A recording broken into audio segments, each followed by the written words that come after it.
When we set off to visit Beijing, we were worried to find just another big, soulless metropolis. But when we wandered through its maze of hidden Hutong neighborhoods where time seems to have stopped, we discovered the vibrant heart of this city. Join us as we uncovered this city's imperial past, visiting the Forbidden City and Temple of Heaven, get lost in its Hutongs, and explore an old factory that has turned into one of the most innovative and creative art spaces in the world. No visit to Beijing is complete without trying its incredible food, from the world-famous Peking Duck to the hidden gems of its street food scene. Beijing literally translates to North Capital, and it has been China's center of power for over 800 years. It's well shielded on the north, northwest and west by mountains, it opens on a plain and close to the sea, which made it a perfect location for the capital of the empire. It's incredibly well connected to the Chinese high-speed rail network, and that's how we got there. Pretty shocked by not by the speed of the train itself. The train goes at 300 something kilometers an hour, like in Italy, but by the service. The service is just like you can get takeaway to your seat, delivered to your seat. So when the train stops, we didn't know, but the girl in front of us ordered that, and I heard it's a takeaway. I was like, what? Yeah. We have an app for booking train tickets. And within that app, there's a mini app where you can order takeaways and send it to your seat. imagine if we could do that in Italy. Imagine if I'm on my train from Bari to Milano and I can I'm stopping in Naples. I'll get pizza from there because it's amazing. It smells literally like different kinds of food in here. You can smell noodles, you can smell maybe barbecue, you can smell a lot of stuff. Beijing is divided in 16 districts, and we stayed in central Chaoyang, where a studio like this would set you back around $50 per night. We are heading to the Forbidden City. As you can see, we're dressed nice and fancy. Appropriately. All the Beijing metro lines, which is crazy. I don't know where we are. I don't know where we're going.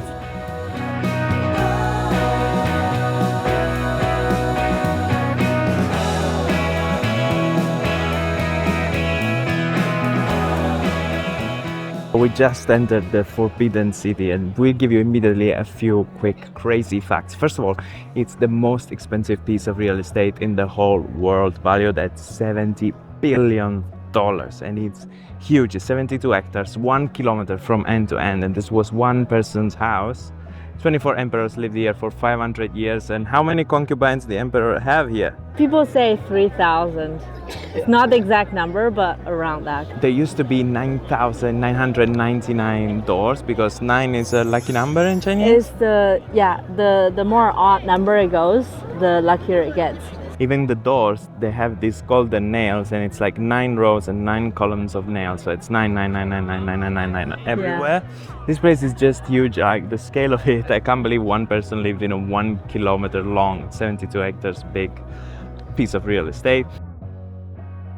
You'll see plenty of statues of lions like this in China guarding the entrances. They always in pair, one female and one male, representing the yin and the yang. The male, the yang, has a ball under his right paw and is supposed to protect the material and external structure of the building. The female, the yin, holds a little lion cub under her left paw, and she's the protector of the people who dwell inside the building. That's the main building behind us. It's huge, and what's it called? It's called Taihe Dian, Extreme Harmony Palace. So it's the place where back in the days, Emperor hosts morning meetings with all the officers from different regions or different departments. Everything is made of wood, and the thing was rebuilt 6 times because, often burned down. And they're storing these huge cauldrons. There's huge cauldrons all around the city. They were filled with water in case a fire would break out, so they would be able to immediately put off the fire. Bit of difference in the importance of the buildings. So the buildings with 2 roofs and 9 animals at the corner are usually more important than the buildings with 1 roof and 7 animals at the corner. And the distance between that building and that building is about 100 meters, but no way the emperor would walk 100 meters. So the building in the middle was sort of like where he would stop, take a break, have a tea, read some documents, and then move on to the meeting room. Here you can see there are some holes for collecting water and then, expelling the water. And this ends up coming out of dragon's mouth. There are dragons made of marble all over the courtyard, every layer.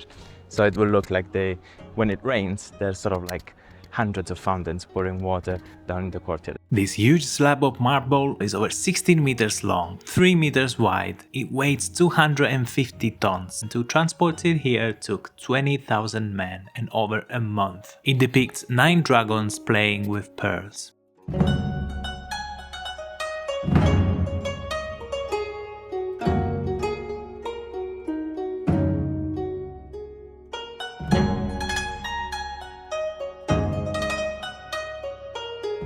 We've just been to 2 sections of the Forbidden City and one dedicated to the mother of the emperor. It's insane how much this guy loved his mom. Like, actually, the whole summer palace was entirely built for this woman on her 60th birthday, and it took like 15 years to build that.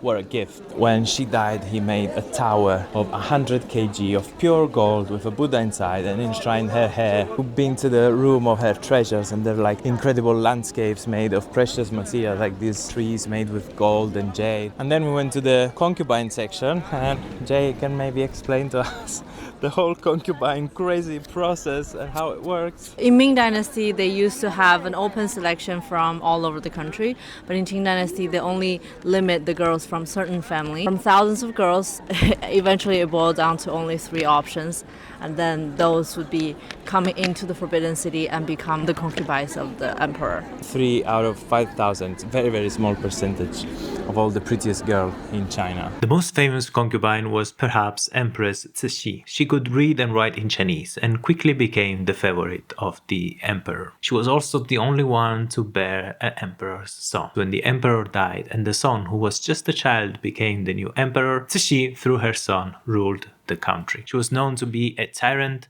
ruthless and reactionary ruler. Her legacy is very controversial. She was so obsessed with power that she gave away big chunks of Beijing to foreign powers in order to keep her status. In time of wars, poverty and great suffering for her people, she was also very wasteful. She would wear a pair of socks only once and then throwing it away. She would have 120 dishes prepared at every meal. She would have just a few bites and have the rest thrown. She would have her room filled with peaches and apples because she liked the smell, without eating them, and have them changed every few days. We've been walking around for 4 hours and a half. We just saw a tiny fraction of the Forbidden City, and this place is mind-blowing. Because it's sure. emperor's house for 600 years. If you want to have a relaxed tour, do the audio guide and bring some food for lunch, because it's definitely worth a whole day. The gardens alone are incredible. I mean, if we have the footage, and you're probably seeing B-roll right now of the gardens and everything, it's hard really to transmit how big and how beautiful this place is. Common people couldn't access the Forbidden City, and they lived in the Hutongs surrounding it. A Hutong is like a maze of narrow alleys where tradition still thrives, despite the surrounding city rapid changes.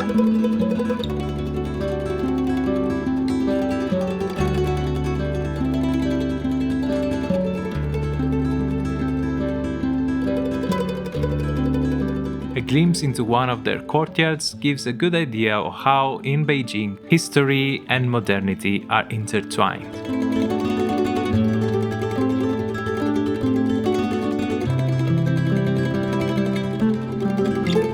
Some of these courtyards are Siheyuan. They used to be big and spacious and owned by a single family. But because of Beijing's rapid urbanization and demographic boom, they're now split in between several families. Getting lost in the Hutong is the best way to really understand how the residents of Beijing live. It will make you feel a little bit like time slows down. It feels like Neighbors, the Vicoli, where, you know, this tiny street where people live, and there's even like all the laundry hanging in Neighbors. I hear people talking in their houses. Probably we would smell food and cooking if we came at a different time of the day. Exactly like Neighbors. It's really cool. Feels nice. Oh, and the shushu collecting cardboard. People can collect either plastic bottles or cardboards, and they can sell to certain facilities by kilos.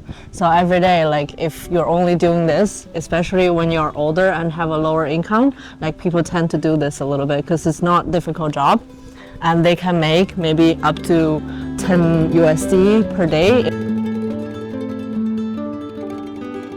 A look into their courtyard is like gazing at Beijing's past.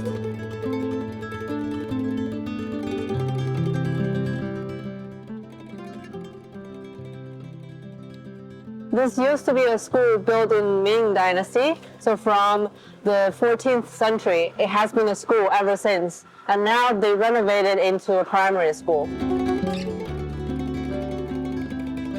This place, you can pay for them to work out your children's name. Like every name is different and every character has a different meaning. So you have to come up with a new name every time. So these are the places where you can ask them to help you to have a meaningful name, and maybe it's also good for feng shui and family wealth.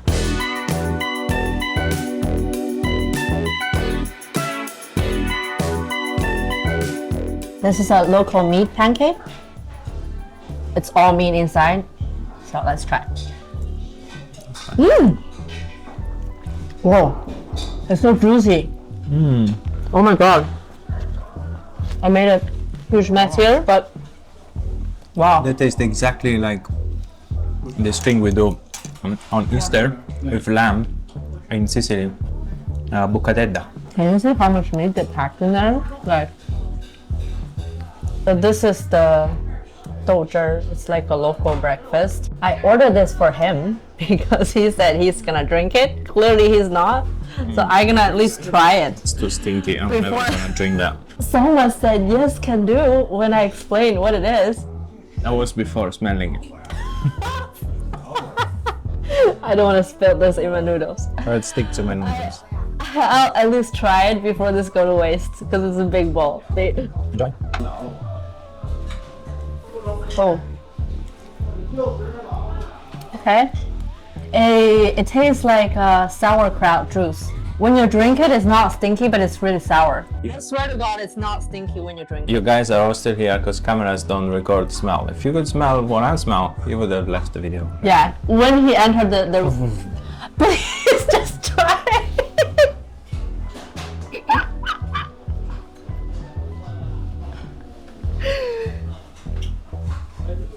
It's sour. Yeah, it's not stinky. It's very sour, but It it's very smells stinky. more stinky, but it's just sour. Luckily, in Beijing, when it comes to food, options are plenty. We're about to try the famous Beijing Jianbing, which is the typical breakfast.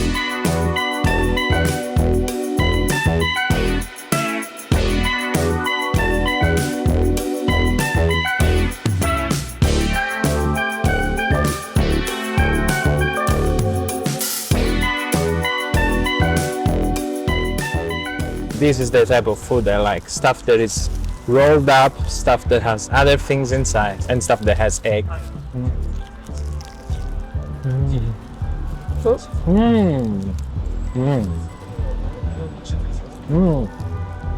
Very yummy. Where's the guy? I want to tell him it's yummy. Yeah. 非常好吃. 非常好吃. Oh, he's smoking a cigarette right now. It has that egg in that pocket, so you feel it. Has all this cabbage and stuff. I don't know what he used as spices, but it's very spicy. Approved.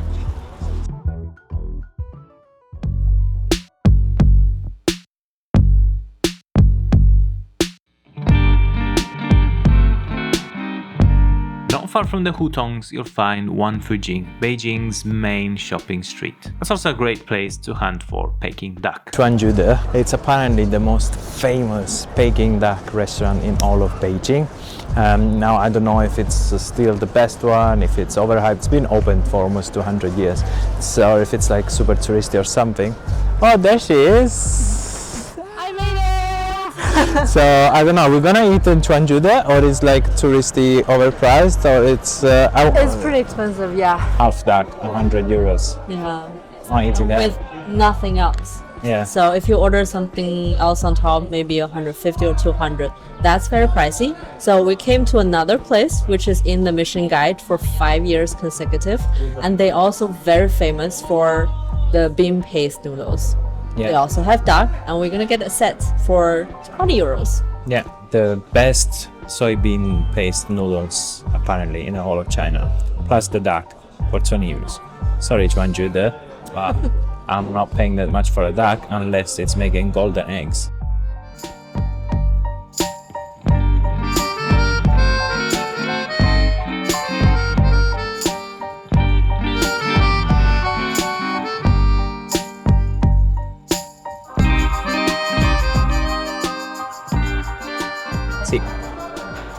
You know, it's super yummy. This fermented soybean thing, then mixed with all those like tiny beans and on top, there's a nice contrast because the thing it's kind of like tangy or a bit sourish, but then the fresh veggies kind of cleanse the mouth.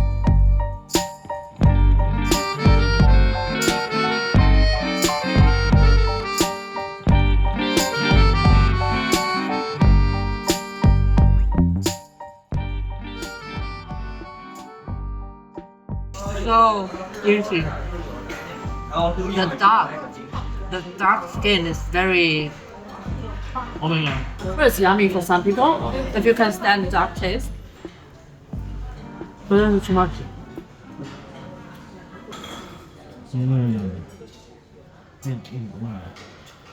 I love it. It's like chicken. No.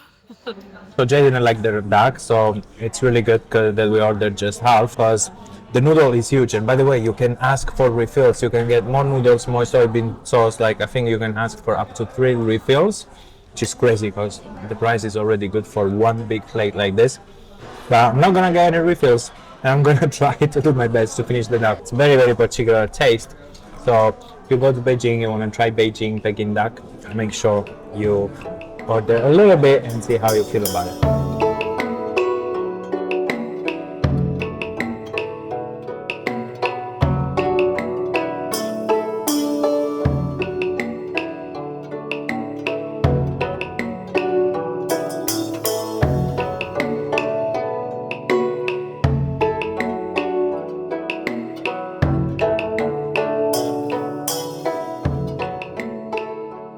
A new favorite Hutong unlocked. Like, what is it called? It's the Qianmen Street.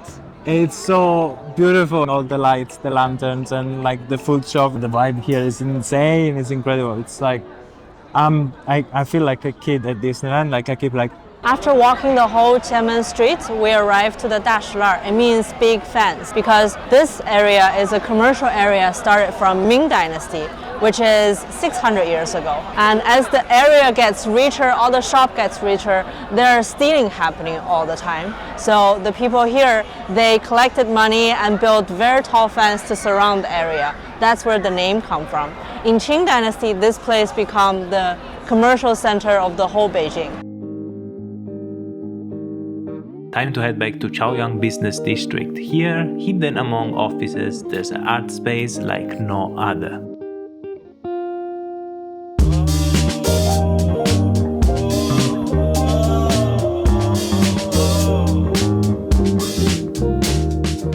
What used to be a military factory is nowadays home to countless galleries, artist studios, cafes, and shops. This beautiful project was once threatened by real estate investors who wanted to turn it into a complex of luxury apartments. Luckily, artists and activists like Huang Rui managed to protect the space. Today, 798 Art District is thriving and hosts incredible exhibitions like this one from Korean artist Yoon Kim that left us speechless. Especially the work in this room. This one is Argos, a set of Geiger-Müller tubes that detects subatomic particles that come from the space and hit the Earth. Once it detects them, turns them into signals and sends them over to this Chroma 9. Chroma 9's panels with a special mineral powder underneath move, and this movement causes them to change color, patterns and shape. It also lights up depending on the intensity of the signals. This other artwork simulates the circulatory system of a tree, and this one where particles made out of minerals keep changing colors. The craziest thing I've ever seen. Like the first 2 works still give me goosebumps. It feels like it's alive. It feels like a spine, the whole shape, or a DNA. So it has multiple meanings. And when you stand under it, the sounds, and you see the light change, and sometimes it illuminates all of a sudden and then it dims. There's a ice cream robot truck. I'm gonna try one. Ice cream service available. Welcome to try.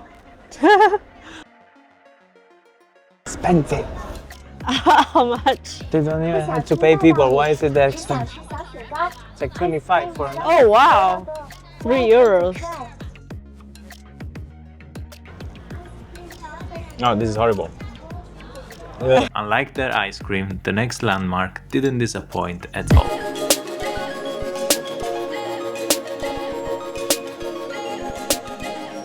This is the Temple of Heaven, a unique piece of architecture, and has been built in the 15th century and has been used in Ming and Qing dynasty for praying. It's a round shape because it symbolizes the earth and the sky is round. And it has blue ceilings, which is renovated in the 1751, symbolize the sky is blue. So it's truly Temple of Heaven. This is the only building, the only royal Beijing building that is not on the so-called axis, because you know all the important buildings in Beijing are on a line. Yeah, on one axis. This is the only one that isn't. They built it slightly to the east because they thought the sun shines better here. And it's true because the lighting here is incredible. It's not even golden hour yet, but it feels like it's golden hour. And we're so lucky that it's a sunny day.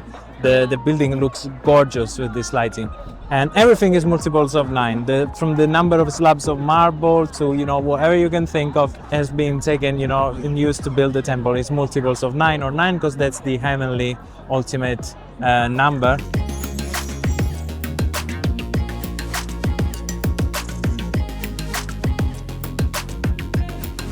But the whole purpose of the temple was to prepare, sort of doing sacrifices and pray for the good harvest, no?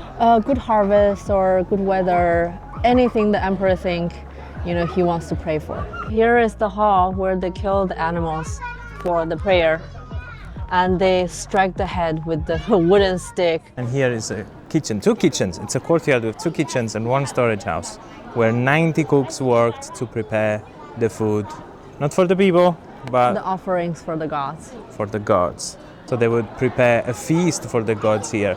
They would store it in this warehouse, cook it in these 2 kitchens, and then they would take it to the actual temple for the offering. In the warehouse, you can see the display of different ceramics. They call it dou, different shapes of containers where they're supposed to put the offerings in there. So each color, they put different offerings. For example, the mains, maybe the rice or the noodles, it's one color. And then the cider is one color, and the meat is one color. What shocked us is the ceramics, like they have different colors and the colors are so vibrant. And there's an exhibition of modern ceramics that would really blow us away. I think today is Art Day.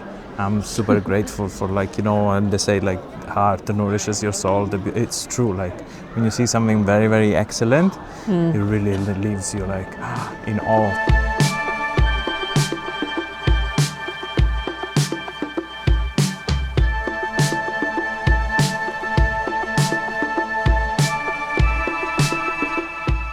Everybody's going to pray. That's the Taiji stone. It's the center of the circle.